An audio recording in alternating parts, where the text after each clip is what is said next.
जाए वो प्रशासन चल सकता है ना। आपने देखो थानेदार कौन लगेगा, ये राजनेता तय करेंगे। पटवारी कौन लगेगा, राजनेता तय करेंगे।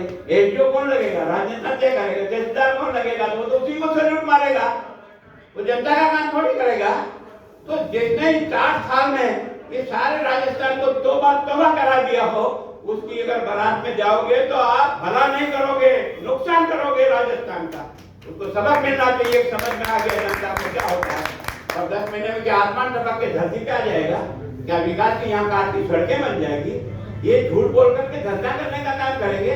और ये कौन सा काम है यार। मैंने भंवरलाल शर्मा का चुनाव के समय में 96 में यही था, जब हमने एमपी साहब को चुनाव लड़ाया था यहाँ के राम सिंह जी कस्बा को बाई इलेक्शन, तब भी मैं यहाँ था। मैंने कहा उनका काम करने का तौर तरीका अलग है, वैसा ही उनका बच्चा भी होशियार होगा क्या। गुलाबचंद होशियार हो सकता है, पर गुलाबचंद की पत्नी होशियार होगी कि नहीं होगी, ये तो आपको नापना पड़ेगा थर्मामीटर से, जब समझ में आएगा राजनीति क्या होती है। ऐसा नहीं हो सकता है यार। ये सहानुभूति में क्या देश डुबो दे। सहानुभूति हो सकती है, आप उसके घर चले जाओ। सहानुभूति का मतलब ये नहीं हो सकता है यार। किस तरह से कम एक कार्यकर्ता, ऐसा सज्जन कार्यकर्ता बैठा है जिसको सारा कार्यकर्ता पसंद करते हैं, जिसको कारण से हमको उसको टिकट देना पड़ा है। और एक तरफ उनका लड़का है जिसको 7 बजे बाद आपने भी देखा होगा सड़क पे, और मैंने भी देखा होगा। क्या मतलब है। अगर ये राजनीति है तो क्या की राजनीति। अगर इसी तरह से वोट पड़ेंगे तो कैसे चलाओगे। मैं सोचता हूँ यार, ये पहला देश का प्रधानमंत्री यार जिसने अपनी सेना को इतना मजबूत खड़ा किया है ना, कि दुनिया के सामने आज चीन को भी भजेड़ रहा है और पाकिस्तान, दोनों को भजेड़ रहा, नहीं तो अपना तो कतरा कर देता है। अब तक तो अपन लुट जाते। अगर यही अपना मनमोहन सिंह जी प्रधानमंत्री होते ना और दोनों तरफ से ठुगाई करते ना, तो हिंदुस्तान टिक जाता। दोस्तों, ये हिंदुस्तान टिका नहीं है। उसका कारण यह है कि फौजी का मान और सम्मान बढ़ाने वाला कोई प्रधानमंत्री आया ना, ये पहला प्रधानमंत्री आया। दोस्तों, एक दिवाली कभी दूसरी जगह नहीं मनाई, ये फौजियों के साथ मनाई। मतलब समझ में आता है किसके लिए काम कर रहा है। देश के लिए, देश के स्वाभिमान और सम्मान के लिए काम कर रहा। किस तरह से सोचता है, किस तरह से आपने देखा होगा उसको, है ना। सीमा के अंतिम बॉर्डर पर जब चाइना के साथ हमारा भिड़ंत हो गई थी और कुछ लोग हमारे मरे, कुछ उनके मरे, 1 लाख बॉर्डर पर जाकर के भी खड़ा हुआ बादशाह, और लगा यार हिंदुस्तान की फौज का कोई मतलब है। फौजी मरता है। आपके इस एरिया से कितने फौजियों ने अपना बलिदान दिया। इस कश्मीर की मिट्टी में कितने लोग कुर्बान हुए हैं। इन पत्थरबाजों के हाथों कितने लोग शहीद हुए हैं। आप उनके बच्चों को पूछो कि तुम्हारा बाप शहीद क्यों हो गया। क्योंकि हिंदुस्तान की सरकार ने कहा गोली का आदेश जब हम देंगे तब गोली चलेगी। तो वो मरेगा ही, और क्या करेगा। इन पत्थरबाजों ने उनको गाजर मूली की तरह से मार दिया। लेकिन ये हिंदुस्तान का प्रधानमंत्री आया जिसने कहा पहले गोली मत चलाना, अगर उधर से एक चले तो 10 ठोक देना, मैं नरेंद्र मोदी बैठा। ये है बीजेपी, ये बीजेपी है दोस्तों, ये बीजेपी। उस फौजी को भी लगा यार कि मेरे हाथ खोल दिए है ना। वो सर्जिकल स्ट्राइक जो हुई ना, वो 8 मार के गया, हम साले की बाउंड्री में घुस करके धू करके जला के वापस आए। इसको कहते हैं कौन बनाएगा।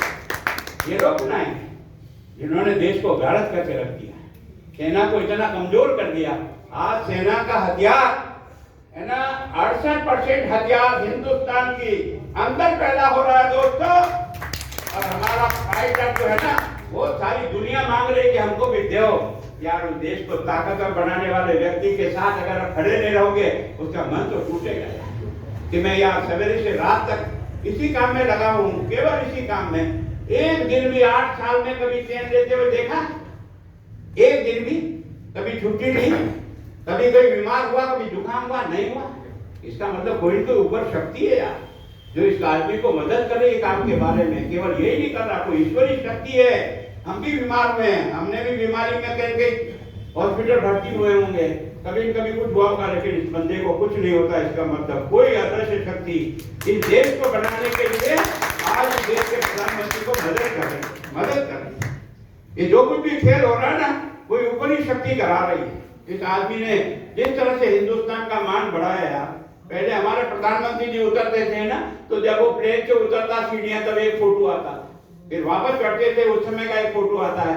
लेकिन आजकल मोदी जाता है ना तो सारा कैमरा वहीं का वहीं घूमता है दोस्तों, वहीं का वहीं घूमता है। इससे बड़ा सम्मान 130 करोड़ जनता का क्या हो सकता है। हमने हर काम करने का प्रयास किया यार जनता के लिए। खजाना तो आपका है, मेरा थोड़ी है। ना मोदी जी का है, ना गहलोत साहब का, ना गुलाब जी का। खजाना किसका है? ये मुल्क के मालिक तुम्हारा है, तुम्हारा। तुम जो टैक्स का पैसा देते हो ना, वही दिल्ली का और जयपुर का खजाना बनता है। हम तो तुम्हारे 5 साल के मुनीम है यार, केवल हमारी औकात इतनी है। लेकिन इस पैसे का उपयोग करके 60% घरों को नल से पानी पहुंचाने की बात कर रहा है कि मैं आपको 24 तक हिंदुस्तान के प्रत्येक घर को, जिसमें हमारी माँ बहनों की टाट घिस जाती है। जब मेरी माँ 40 सीटें चढ़ करके माथे पर एक घड़ा रख करके जब बावड़ी से निकलती थी ना, वो दिन भी हमने अपने बचपन में देखे। 5-5 किलोमीटर से जा करके माताएं बहनें आधी जिंदगी का समय तो पानी लाने में गुजर जाता है। वहां एक देश का प्रधानमंत्री उस माँ की पीड़ा को समझता है, क्योंकि ये गरीब के घर में पैदा हुआ है। और इसके कारण इस पीड़ा को समझ करके उसने कहा नहीं, मैं 2024 तक हिंदुस्तान के प्रत्येक घर में टूटी से पानी दूंगा। और उसके लिए राजस्थान को 27,000 करोड़ रुपए दिया है। लेकिन ये माई के लाल खर्च नहीं करता। आज की तारीख में 31 राज्य हैं, उसमें हमारा 29वां पायदान आता है। आप सोच सकते हो ये सरकार चल रही है, मजाक हो रहा है? क्या हो रहा है? तो कर क्या नहीं रहे आदमी है ना। वसुंधरा जी ने गौरव पथ बनाया, हर पंचायत में कम से कम एक ऐसी अच्छी सड़क बने जैसे गांव की शोभा रहे। आने वाली जाति बारात साथ ही जो आए लोग महसूस करें गांव साफ सुथरा है। उसको तुमने विकास पथ में तो बदला, लेकिन ये कोकरिया नहीं लगाया।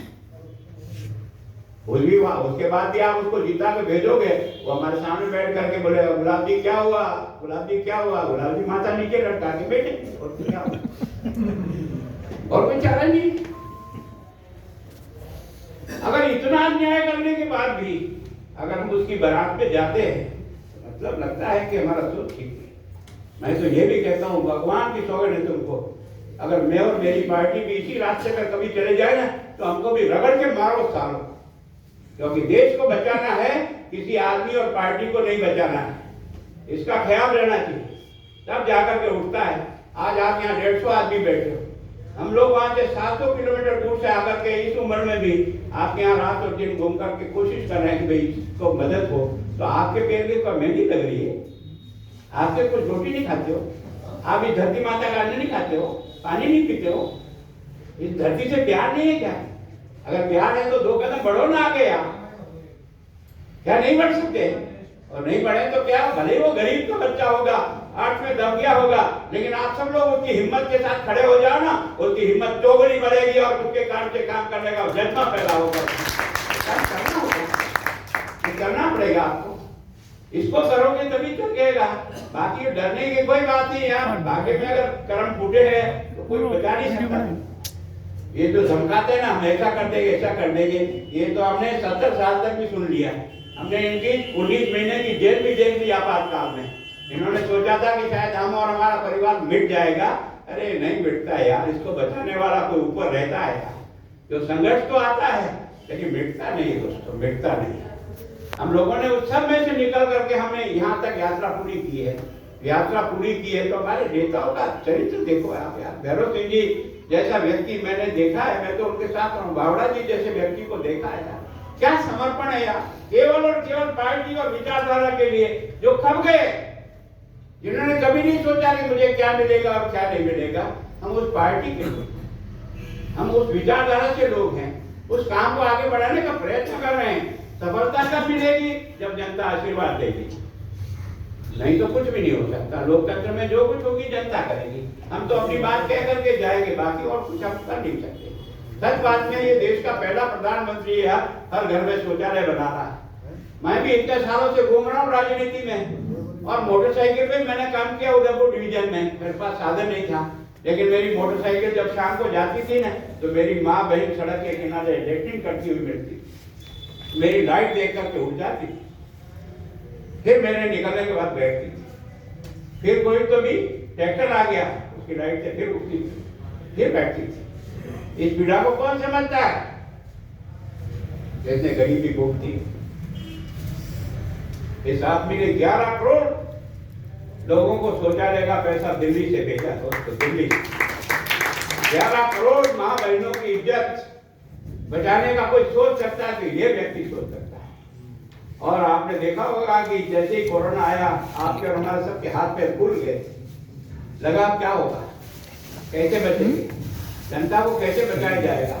और इस आदमी ने ये विचार नहीं किया कौन मेरी आलोचना करेगा, इधर तुरंत लॉकडाउन किया ताकि इधर से इधर जाने से बीमारी का फैलने का होगा। और लॉकडाउन करके आपको तो घर में फिट किया और इसने अस्पतालों को तैयार किया। तो अस्पतालों में कुछ नहीं थे, डाबे डबले नहीं थे, किट नहीं था। किट हिंदुस्तान में जिन्होंने 55-54 साल तक राज किया, साला किट भी हिंदुस्तान में नहीं बन सकते हैं क्या? वैक्सीन आने का तो सवाल ही नहीं। इनके राज में वैक्सीन क्या होती है, हमको कोई 50 वर्ष बाद आती थी, कोई 250 साल बाद आती थी हमारे यहाँ वैक्सीन। लेकिन इस देश के प्रधानमंत्री ने देखो अपने वैज्ञानिकों को पीठ थपथपाया, कोशिश करो अपनी वैक्सीन बनाओ।